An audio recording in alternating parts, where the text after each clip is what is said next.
अस्सलाम वालेकुम एवरीवन, बिस्मिल्लाहिर्रहमानिर्रहीम। आज हम पढ़ेंगे ends and functions of the state के बारे में कि बेसिकली स्टेट के क्या अफआल हैं और क्या इख्तिदाम है, यानी कि स्टेट के क्या पर्पसेस हैं और स्टेट के पर्पसेस कहाँ पे खत्म होते हैं, क्या उसका खत्म एंड ऑफ द स्टेट क्या है। ठीक है, इसके अंदर जो है बेसिकली हमारे एंशिएंट और मॉडर्न पॉलिटिकल थॉट दोनों में ही बहुत ज्यादा इंपॉर्टेंस रखता है ये कॉन्सेप्ट, और उसके अलावा बहुत सारे पॉलिटिकल इश्यूज भी जो है वो इससे रिलेट करते हैं।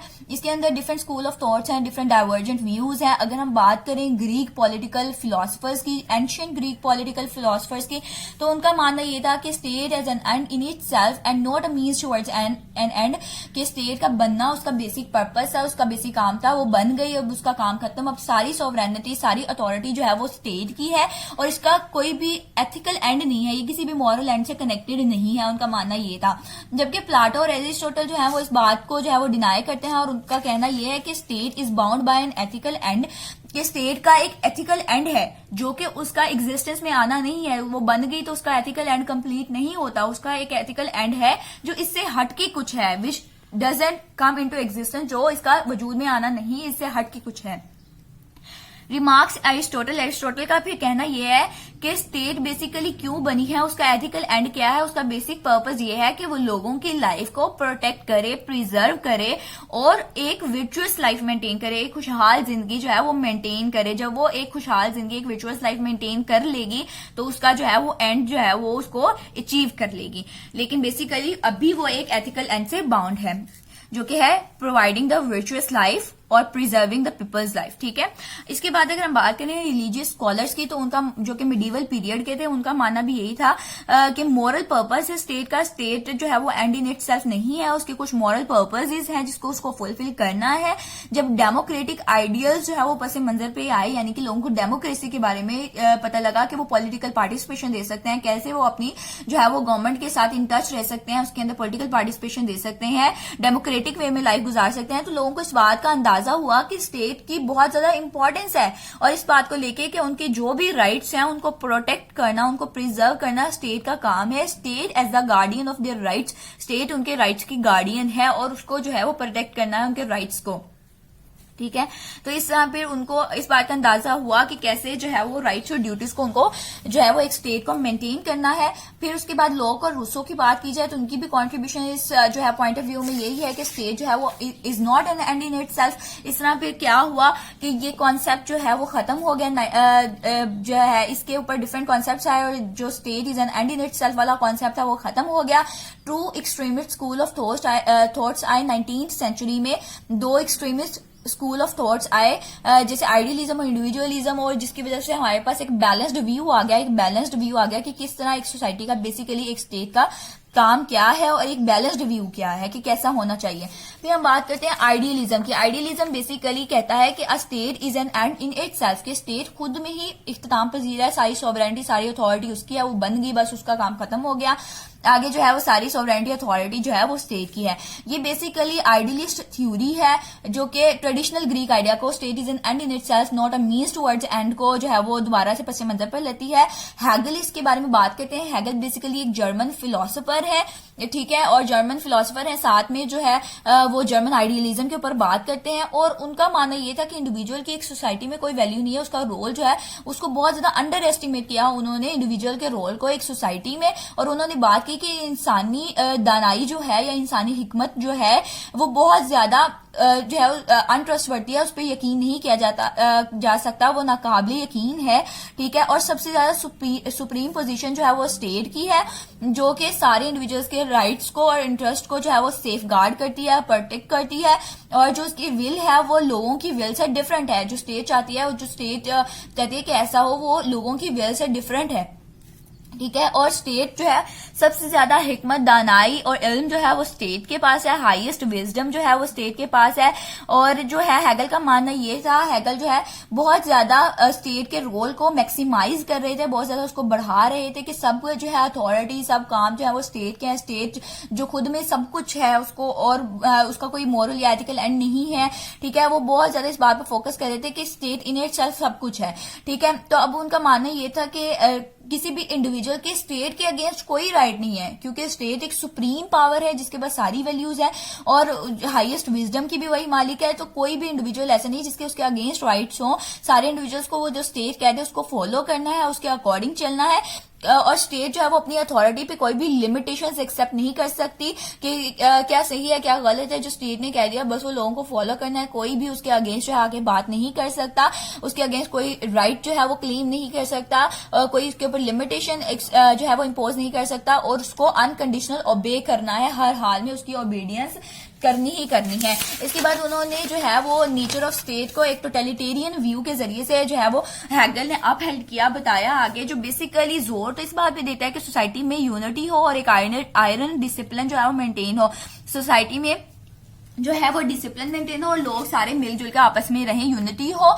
तो वो बेसिकली जोर इस बात पे देता है। लेकिन एक्चुअल में ये क्या है, एक इनडायरेक्ट वे है of autocracy of elite class का। अब कुछ लोग जो हैं वो सोसाइटी में वो आगे बढ़ चढ़ के जो है वो आगे आ जाते हैं, जो जिनकी एक स्पेसिफिक पोजीशन है सोसाइटी में, रूलिंग एलीट, जिनके पास जो है वो पैसा है, जो है एक पावर है, वो आगे आ जाते हैं और वो फिर दूसरे लोगों को रूल करना शुरू करते हैं और उनको एक्सप्लॉइट करते हैं। वो अपनी ऑटोक्रेसी जो है वो मेंटेन कर लेते हैं।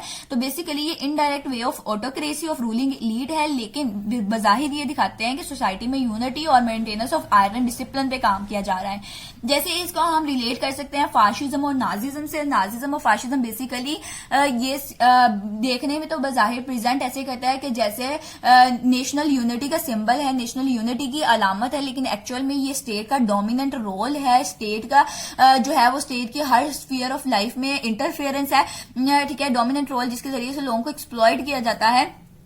तो उसकी एग्जांपल है पोस्ट वर्ल्ड वॉर के पीरियड में अगर देखा जाए तो इटली और जर्मनी में जैसे था, ठीक है। उसके बाद अगर हम बात करें dominant role and all embracing sphere of state activity, कि बेसिकली हर एक्टिविटी में जो है वो स्टेट की इंटरफेरेंस है और जो है उसका डोमिनेंट रोल है। जर्मन आइडियलिस्ट की बात की जाए तो उनका मानना यह है कि एक सोसाइटी में एक जो स्टेट है वो मॉरल लैंड से बाउंड है और उसका जो है बेसिकली एक गुड और वर्चुअस लाइफ कैसे एग्जिस्ट कर सकती है, वो ऐसे वजूद में आएगी जब सारे लोग जो है वो अपने इंटरेस्ट को सबऑर्डिनेट कर दें नेशनल इंटरेस्ट के सामने, कि नेशनल इंटरेस्ट को सामने रखा जाए, उसको प्रेफरेंस दी जाए। जो हमारी गवर्नमेंट ने, जो हमारी स्टेट ने जो है वो रूल्स बना दिए हैं उनको बस फॉलो किया जाए और उसके आगे जो है अपने इंटरेस्ट को जो है वो सबऑर्डिनेट कर दिया जाए, अपने इंटरेस्ट को पीछे रखा जाए और उनको फॉलो किया जाए, उन गोल्स के लिए काम किए जाए जो हमारी स्टेट रिक्वायर करती है, ठीक है। और इस तरह जो है वो एक गुड और वर्चुअस लाइफ जो है वो बनेगी, उनका मानना ये था, ठीक है। लेकिन उसके अलावा जो है वो बेसिकली हैगल जो है वो इंडिविजुअल की जो है वैल्यू, जो रोल को है वो बिल्कुल अंडर एस्टिमेट करते थे एक सोसाइटी में। और उसके अलावा ये लोग बेसिकली कहते थे कि जब एक इंसान जो है सारे लोग मिलकर नेशनल इंटरेस्ट के लिए काम करेंगे तो जो है वो सारी जर्मन जो है एम्पायर में जो है वो कंसोलिडेशन होगी, सारे जो है इतिहाद से मिलजुल कर रहेंगे, मुत्तहिद होंगे। लेकिन एक्चुअल में बेसिकली ऐसा नहीं था। Integrate individual activities and channelise these in the cause of national interest. Basically वो उन सारे लोगों की एक्टिविटीज को, उनके कामों को नेशनल इंटरेस्ट के लिए जो स्टेट चाहती थी, जो एक रूलिंग एलीट चाहती थी, जो एक ऑटोक्रेटिक जो है वो क्लास चाहती थी, उसके अकॉर्डिंग ये उसको चलाना चाहते थे स्टेट को और उन सारी एक्टिविटीज को यूटिलाइज करके नेशनल इंटरेस्ट को फुलफिल करना चाहते थे। अब इसके ऊपर बेसिकली डिफरेंट कमेंट्स और क्रिटिसिज्म्स आए। अब उन कमेंट्स और क्रिटिसिज्म को देखा जाए तो फर्स्ट ऑफ ऑल टोटलिटेरियनिज्म आया कि अगर एक ऐसी रूलिंग एलीट की ऑटोक्रेसी होगी तो फिर बाकी सारे इंडिविजुअल्स की लिबर्टीज को तो बहुत ज्यादा खतरा है। बाकी लोगों की जो है वो फ्रीडम, जो है वो लिबर्टी उनको नहीं दी जाएगी, वो खुद भी कुछ खुद से कुछ नहीं कर सकते, इंडिविजुअल इंटरेस्ट को परस्यू नहीं कर सकते, ठीक है। उनको बस रूलिंग एलीट को फॉलो करना होगा। तो इस तरह जो इंडिविजुअल की लिबर्टीज को बहुत ज्यादा खतरा है। पहला क्रिटिसिज्म ये आ गया। दूसरी की अगर बात की जाए तो इन्होंने गवर्नमेंट और स्टेट को आपस में आइडेंटिफाई कर दिया, मिक्सअप कर दिया, इनके अंदर कोई भी डिफरेंस जो है वो मेंटेन नहीं देखा, जबकि एक्चुअल में ऐसा नहीं होता। स्टेट एक स्पेसिफिक एंटिटी है जो कि हमारी मेन एंटिटी है, हैविंग डेफिनेट टेरिटरी, एक एरिया है, पॉलिटिकली ऑर्गेनाइज्ड सोसाइटी है, लेकिन गवर्नमेंट उसका एक एलिमेंट है। गवर्नमेंट जो है वो विद टाइम चेंज होती है और वो अब जैसे इन्होंने ऑटोक्रेसी ऑफ एलीट्स बता दी तो उसके अंदर ऐसा नहीं होता। उसके अंदर विद टाइम गवर्नमेंट तो चेंज होती है, उसके साथ फॉर्म्स ऑफ गवर्नमेंट भी चेंज होती है। तो बेसिकली ये जो है डिफरेंस इसने मेंटेन नहीं किया, जो कि गलत चीज थी। तो दूसरा क्रिटिसिज्म ये आ गया। तीसरे क्रिटिसिज्म की अगर हम बात करें तो बेसिकली ये डेमोक्रेसी को सपोर्ट नहीं करती और डेमोक्रेटिक माइंड जो है वो इसको रिजेक्ट करते हैं, क्योंकि लोग चाहते हैं आजकल उनकी पॉलिटिकल पार्टिसिपेशन हो, हर बंदा जो है अपने लेवल पे governmental affairs, rules and regulations इन सब में पार्टिसिपेट करे और एक अच्छी लाइफ जो है वो मेंटेन हो, ताकि उनकी बात आगे तक पहुंचे, उनके इंटरेस्ट को भी फुलफिल किया जाए। और वर्स्ट टाइप ऑफ ऑटोक्रेसी है इसके अंदर जो है वो कंप्लीट ऑटोक्रेसी, जो कि रूलिंग एलीट का जो है एक्सप्लॉयटेशन वगैरह आ जाती है, जिसकी वजह से इसको रिजेक्ट किया जो है, इसके ऊपर एक क्रिटिसिज्म आ जाता है, सॉरी, और उसके बाद रिजेक्ट नहीं, क्रिटिसिज्म आ जाता है। उसके बाद अगर हम बात करें एक्सट्रीमिस्ट पॉइंट ऑफ व्यू की, तो एक्सट्रीमिस्ट पॉइंट ऑफ व्यू में ये बहुत ज्यादा एक्सट्रीम पे चल जाती है कि इंडिविजुअल की वैल्यू बिल्कुल ही नहीं है और स्टेट की सारी वैल्यू है, सारी सुप्रीम अथॉरिटी स्टेट की और अनकंडीशनल ओबीडियंस दी जाए, जबकि ऐसा नहीं होता। जो हमारी रूलर्स जो है वो रूल्स बनाते हैं, उनमें भी उनको भी आजकल की डेमोक्रेटिक सोसाइटी में, मॉडर्न स्टेट में जो है उनको रिफरेंडम, इनिशिएटिव, प्लेबिसाइट, इन सब के जरिए जो है वो इनको जो है वो हम चेंज कर सकते हैं, अमेंड कर सकते हैं, खत्म कर सकते हैं। वो डेमोक्रेटिक जो है वो माइंड जो है उनको यूटिलाइज करके हम अपनी प्रॉपर पॉलिटिकल पार्टिसिपेशन दे सकते हैं।